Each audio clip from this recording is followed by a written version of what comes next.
Udah. Lanjut. Kalau kita ngelola sampah itu harus ada armada. Nanti pekerjaan terberat di masalah sampah ini pilah. Nah, ini yang banyak dikeluhkan sampai ke mana-mana. Jadi sampai DLH, sampai pemerintah. Itu kan urusan pilahnya aja. Jadi ada anjuran pilah sampahmu sejak dari rumah.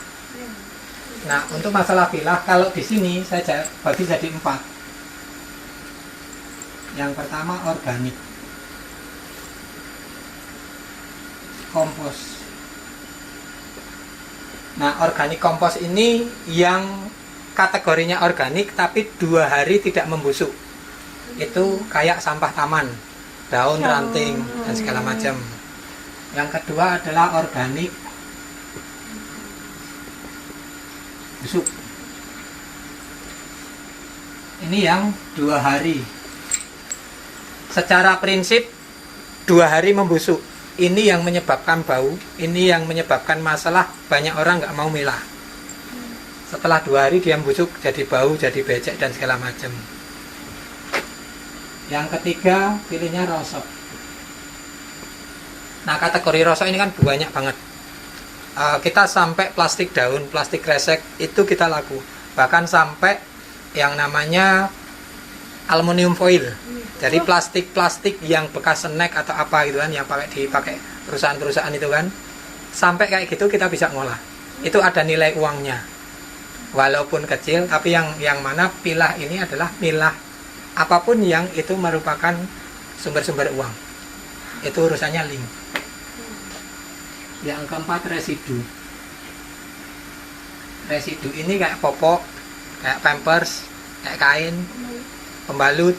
Nah, ini yang belum ada solusi. Ya, mungkin biasanya itu pun dihindari, mau ngambil tapi mindah sampah ke TPA. Sini bisa, sudah kita cacah, terus dipres, dipanaskan dulu, nanti jadi kayak balok-balok kayu kayak gini. Tinggal permintaannya apa, nanti bisa lihat contohnya. Kita sudah buat. Nah, jadi sampah ini ya hanya ini. Dan ini punya kapasitas 60%. Tapi banyak yang fokusnya di sini karena ini sumber duit yang paling cepat dan paling banyak diketahui banyak orang.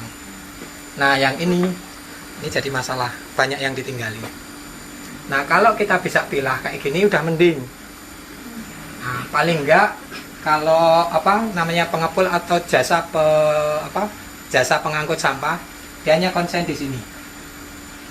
Kalau ininya banyak, operasionalnya dia dari armada ini, biasanya kan ada ongkos. Sampahmu per bulan berlangganan 30.000, 25.000, atau 20.000. Ini kan dikurus sama tenaga plus rosok ini. Nanti untuk operasional 1 bulan, badi atau rugi, untung atau rugi. Nah, kalau untung, berarti dia lanjut usahanya. Kalau rugi, dia berhenti. Biasanya kayak gitu. Tapi yang itu kan masih menyisakan ini. Organik kompos, organik busuk, organik sama residu itu dibuang jadi jatahnya TPA. Biasanya kayak gitu. Nah, nanti yang ini jadi kompos kita juga udah buat. Nanti bisa lihat di sana ada pengkomposan. Organik busuk ini kita pakai maggot BSF. Itu pengurai paling potensial. Yang mana belum banyak orang mengetahui nilai ekonomisnya si maggot ini. Kalau kita bicara maggot, nanti produk turunnya pun sangat banyak. Rosok nggak perlu saya jelaskan ya, residu juga nanti pakai mesin aja. Kita ke maggot. Pakannya sampah.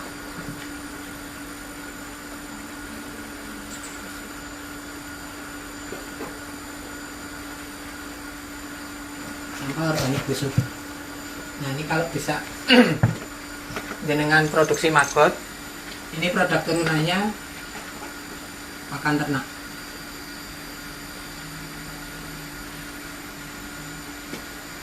Yang saya bilang ada 4 tujuan budidaya maggot tadi. Yang pertama untuk pakan ternak, yang kedua untuk jual beli, yang ketiga untuk kelola sampah,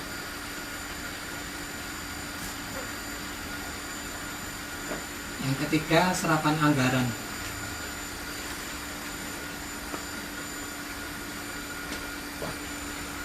atau pelatihan.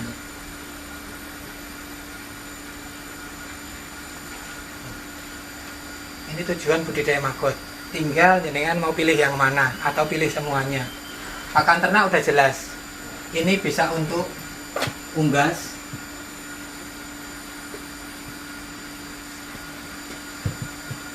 ikan, atau bahan.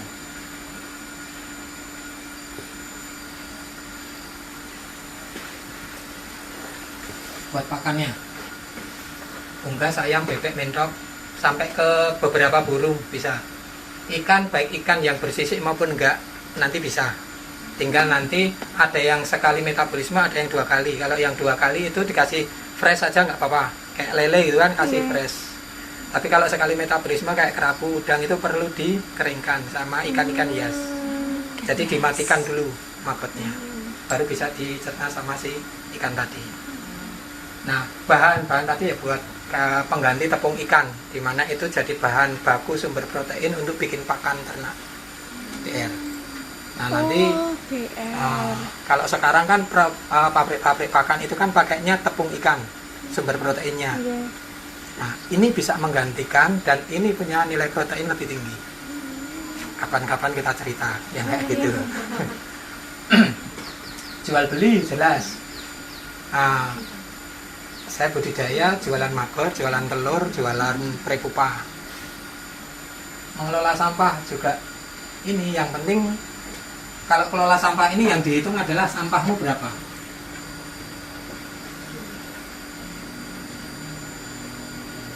Yang mau dikelola ini sampahnya berapa. Ini yang jadi acuan pada saat jenengan nanti budidaya maggot. Seperti yang tak bilang tadi, rumusnya adalah 1 gram telur bisa untuk mengelola sampah basahnya itu 6 kilo dalam waktu 14 hari. Itu mulai dari telur kita hitungnya ya, 14 dari telur. Nah kalau jenengan punya sampah 6 ton, berarti butuh 1 kilo.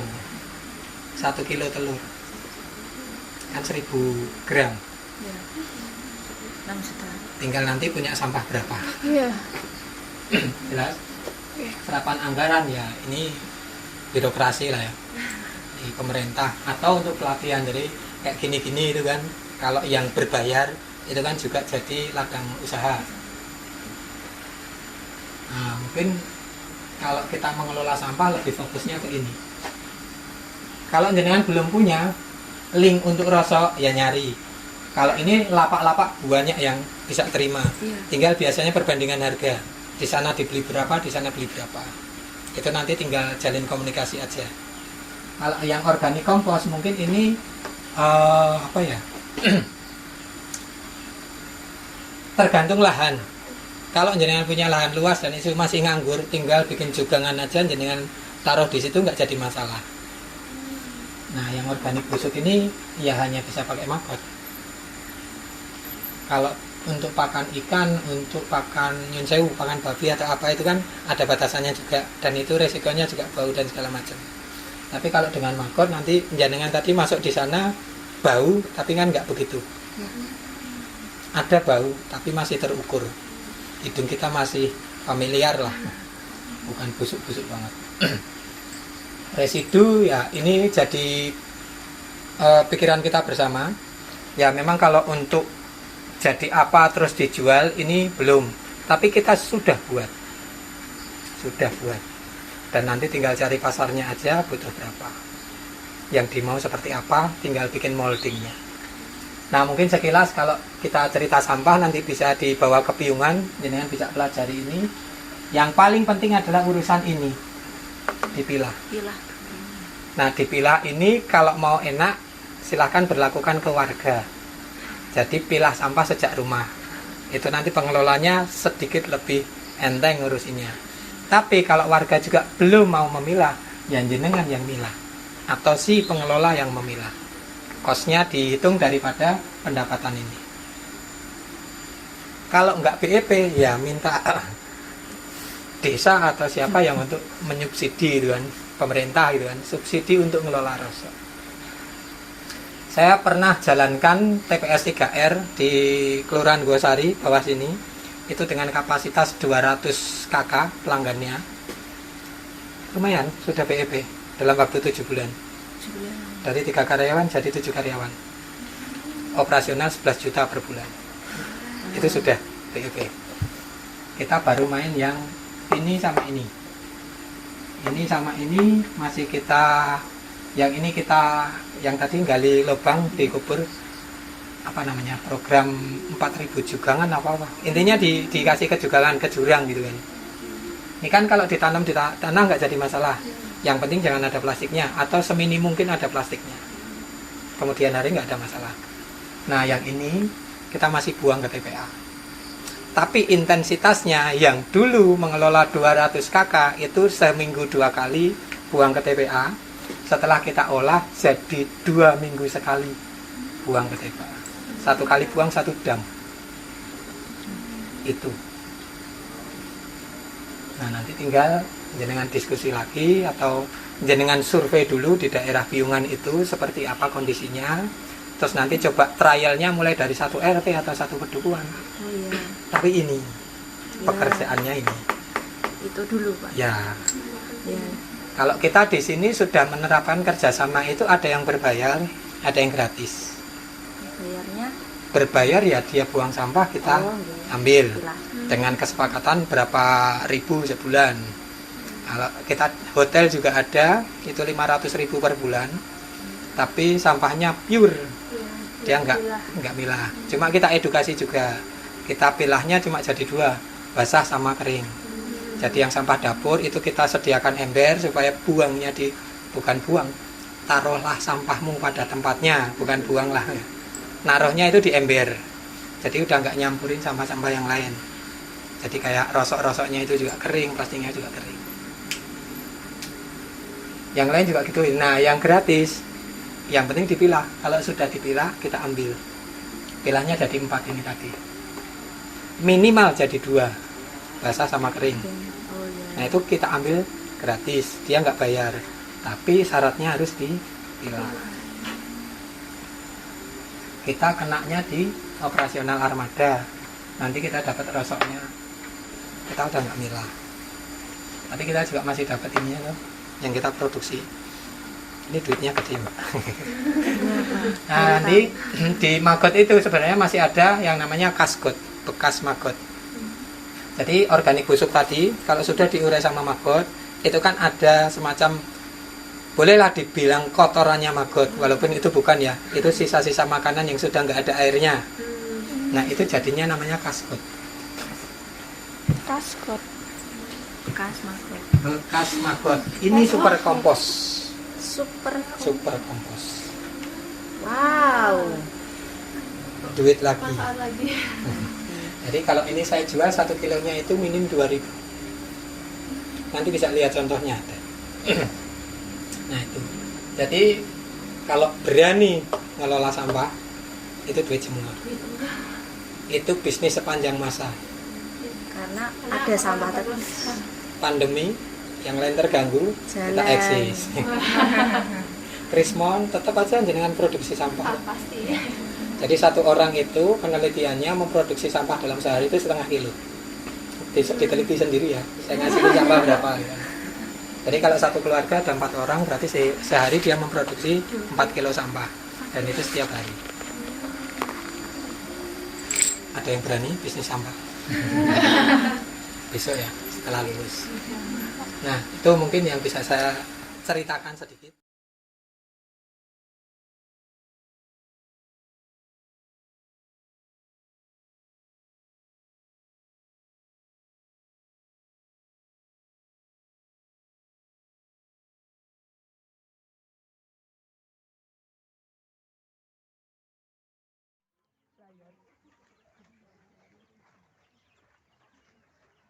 Ayam sejagat. Di YouTube-nya Pak Nur sudah ada.